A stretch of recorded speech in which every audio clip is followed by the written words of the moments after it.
relacionados con la mitocondria. Ahora. Ahí va. Fundamentalmente porque en esta asociación hay un paciente con enfermedad mitocondrial y por eso estoy más o menos aquí.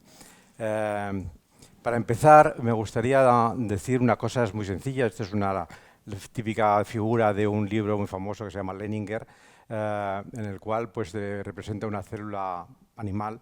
Por lo tanto, nosotros somos animales, pero una célula humana, digamos, donde tenemos dos cosas fundamentales: el núcleo de la célula, donde está el genoma nuclear, que digamos es el genoma al que la gran mayoría de gente se refiere cuando habla de genoma, porque codifica la gran mayoría de proteínas que tenemos en el organismo. Pero en los años 70 se descubrió que algunos organelos que estaban dentro del citoplasma de la célula, como son las mitocondrias, presentaban también un sistema genético muy pequeñito, como vamos a ver enseguida, pero que es fundamental para la vida. Y este sistema genético de la mitocondria no es autónomo, depende en un grado mayoritario del aporte proteico que hacen genes que están codificados en el núcleo, proteínas que se sintetizan en el citoplasma y que tienen que entrar en la mitocondria para construir la mitocondria y para que el sistema genético mitocondrial funcione. O sea, que no es realmente autónomo del todo. Las enfermedades genéticas mitocondriales las llamamos a un grupo de trastornos. No es una enfermedad, es un grupo muy grande de trastornos que están originados fundamentalmente por una deficiencia en la síntesis de ATP. ATP es la molécula energética por excelencia. O sea, que podemos decir que las enfermedades mitocondriales son enfermedades de defectos de energía. Nos falta energía para que funcione bien todo el organismo. Como el sistema de fosforilación oxidativa es el que lleva la síntesis de esta energía y depende de los dos genomas que acabo de decir, del genoma mitocondrial y del genoma nuclear. Por lo tanto, la herencia de este genoma puede ser debida a mutaciones en ambos DNAs. Por lo tanto, la herencia puede ser diversa. Luego veremos que la herencia del DNA mitocondrial es materna exclusivamente, pero la herencia del DNA nuclear es mendeliana, o sea, del padre y de la madre. En la siguiente diapositiva se representa un genoma humano, en este caso es de una mujer, tenemos dos cromosomas X, tenemos el genoma nuclear y el genoma mitocondrial. Como podéis ver, el genoma mitocondrial es muy pequeñito porque lo representamos extendido del todo y se ve perfectamente como lo tenemos en la fotografía de la microscopía electrónica. Aquí tenemos los cromosomas, pero cada cromosoma está formado por una gigantesca cantidad de DNA, o sea, de esto multiplicado por muchísimas veces. En total, más o menos se calcula que 3.000 millones de pares de bases, nada menos, mientras este tiene 16.650 pares de bases, nada más.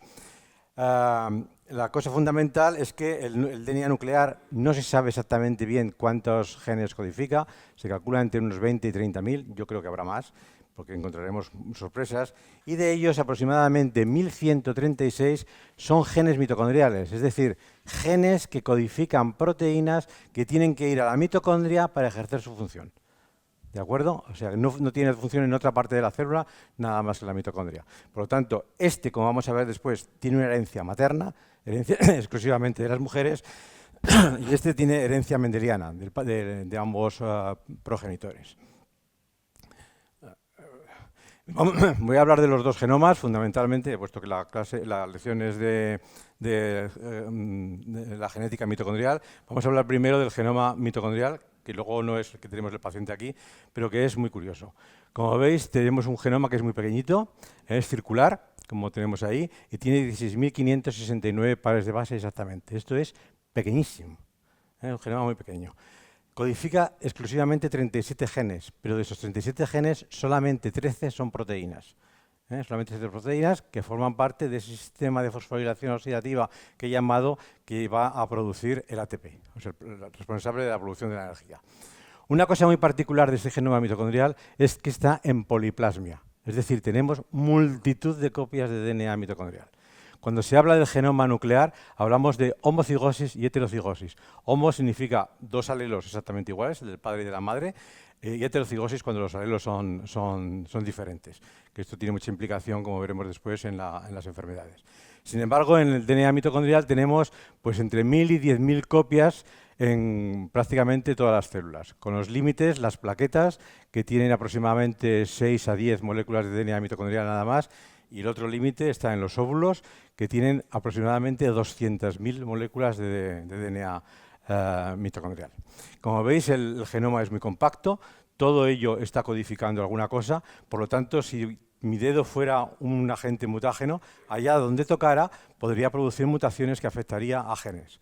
Afortunadamente, no todas las mutaciones son dañinas. Hay muchas mutaciones que son nada más polimorfismos que nos diferencian unas personas de otras. Y este es el sistema de fosforilación oxidativa, con los 5 complejos que lo componen y que va a llevar al final a producir el ATP o la molécula energética por excelencia que necesitamos todos para que se realicen montones de reacciones que tenemos en el organismo. Este sistema de fosforilación oxidativa está formado por un poco más, no se sabe exactamente cuántas, porque el complejo 1 es muy complicado, unas 85 o 90 proteínas en total, de las cuales 13, como pone aquí, 13 son codificadas en el DNA mitocondrial. Las otras están codificadas en el núcleo y tienen que entrar en la mitocondria. Vemos que el complejo 1, el 3, el 4 y el 5 dependen del genoma mitocondrial, el complejo 2 es totalmente nuclear. No hay ningún componente proteico del complejo 2 que sea que participe en proteínas codificadas en el DNA mitocondrial. La característica fundamental de este genoma es que es de herencia exclusivamente materna. Es decir, las mujeres transmiten su genoma a todos sus hijos, sean hombres o mujeres, pero solo las mujeres lo vuelven a transmitir a la siguiente generación. Es lo que llamamos una herencia vertical no mendeliana.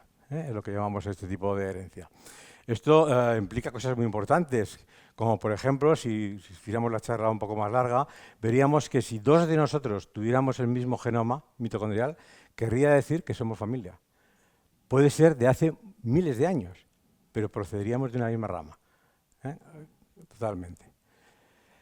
Una cosa importantísima al tener montones de copias de DNA mitocondrial es que podemos tener moléculas, digamos, normales y moléculas mutadas.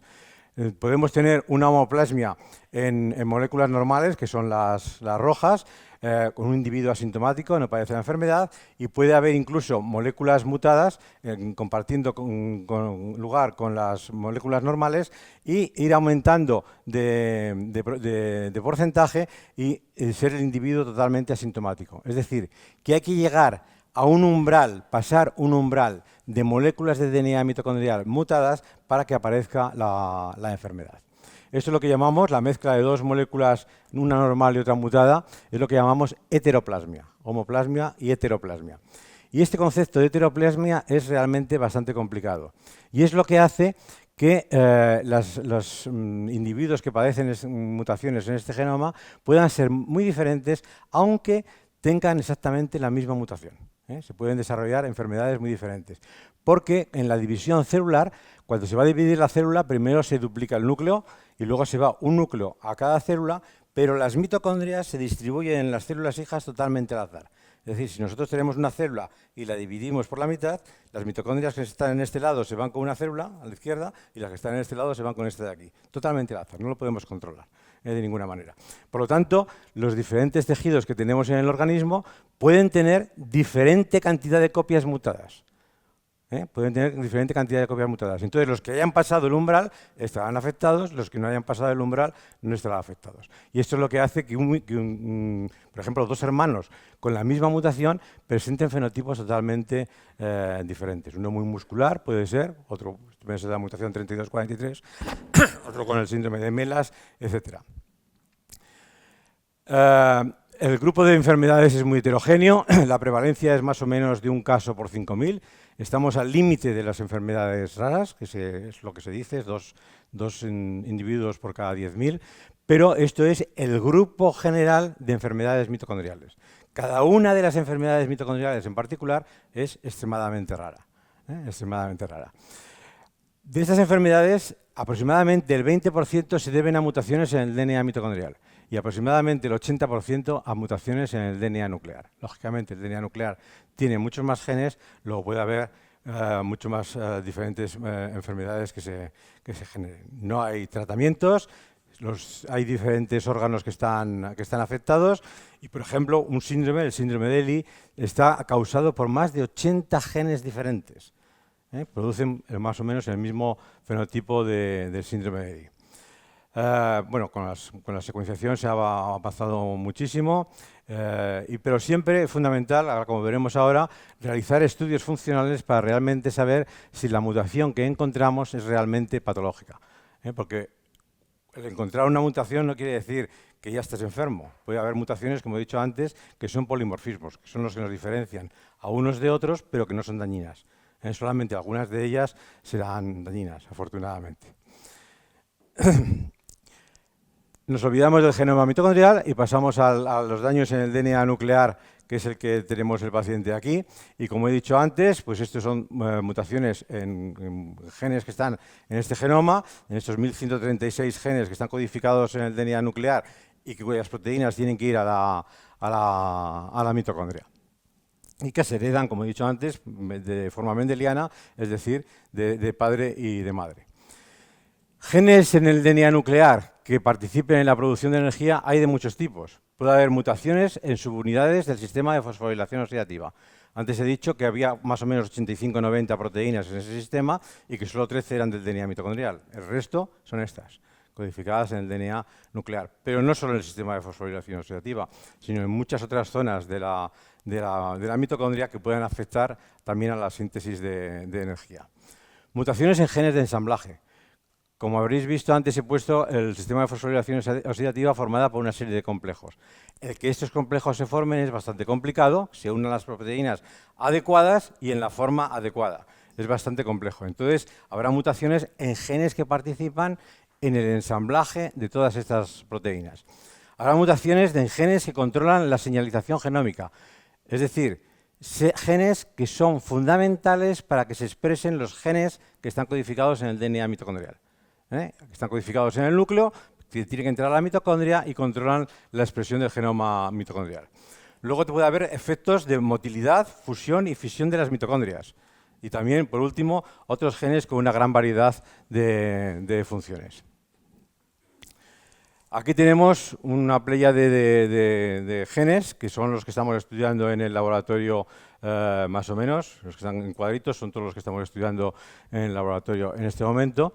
Y me voy a referir fundamentalmente a este gen de aquí, que es el CARS2, que es una cisteinylaminoacid tRNA sintetasa, con ese nombre tan sumamente complicado. Para hacerlo más breve y un poco más entendible, son genes que codifican una enzima que hace que se una el aminoácido al tRNA. Y esto va a la síntesis de proteínas en la mitocondria. Es decir, los pacientes que tengan mutaciones en estos genes van a ser por defectos en la síntesis de proteínas. No se van a producir o suficientes proteínas o pueden estar incluso dañadas.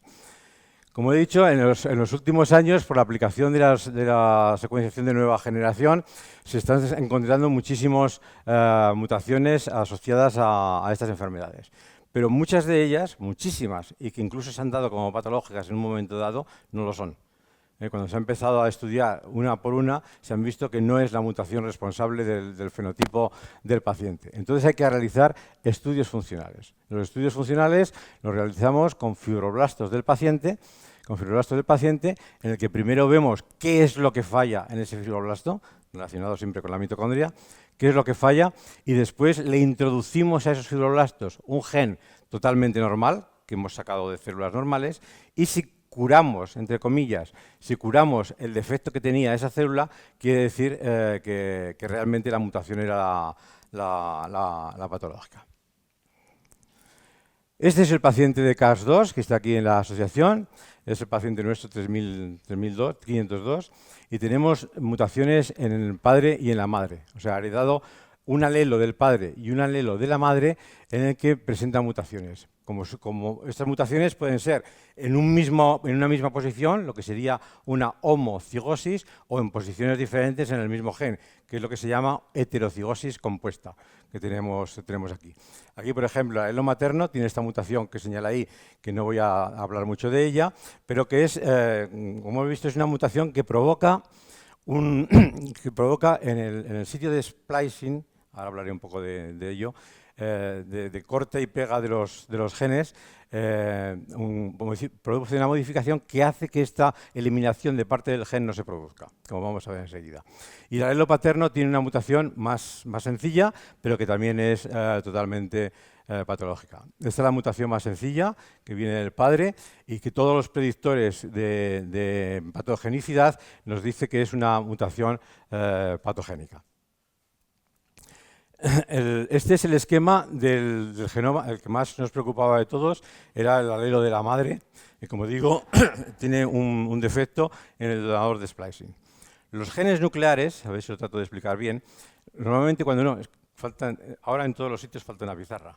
Como ya todo es electrónico, no hay pizarras en ningún lado para poder explicar las cosas. Y no he traído ninguna diapositiva que lo explicara claramente. Cuando uno piensa en un gen, pensamos en una secuencia del DNA que codifica una proteína, como si fuera todo seguido.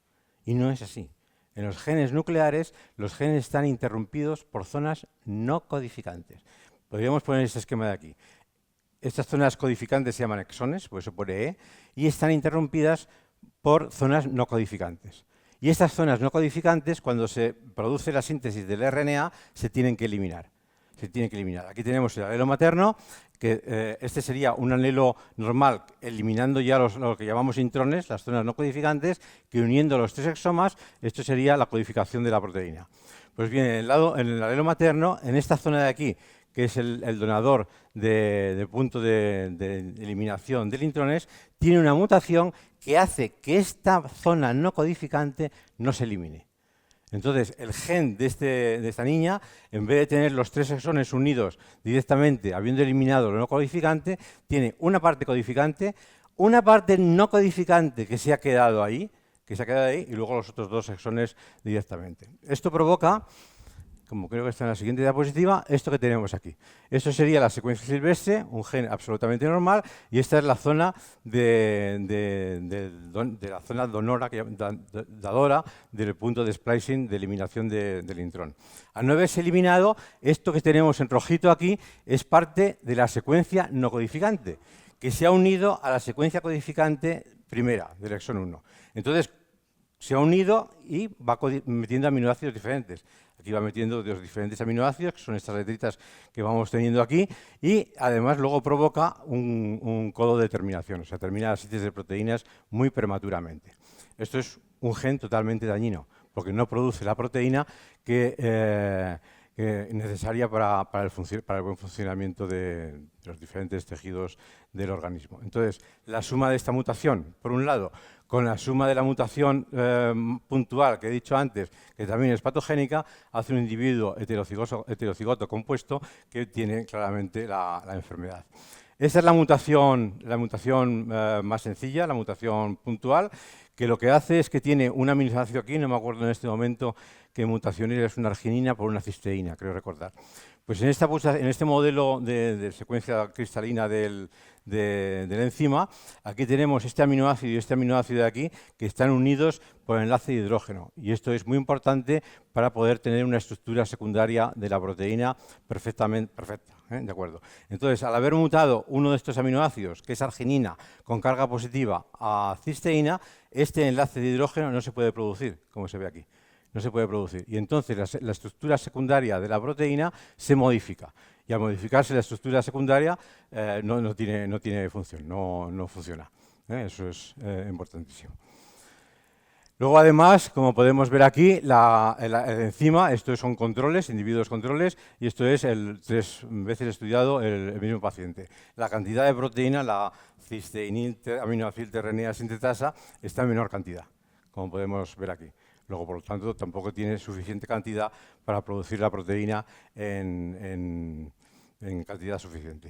Y por último, como podemos ver también estudiando las células, como afecta al sistema de fosforilación oxidativa, la respiración celular disminuye bastante en el paciente. Y al disminuir la respiración celular no se produce ATP, disminuye la energía y aparece la enfermedad. Nosotros ahora lo que tenemos que hacer con este gen es realmente demostrar que es patogénico.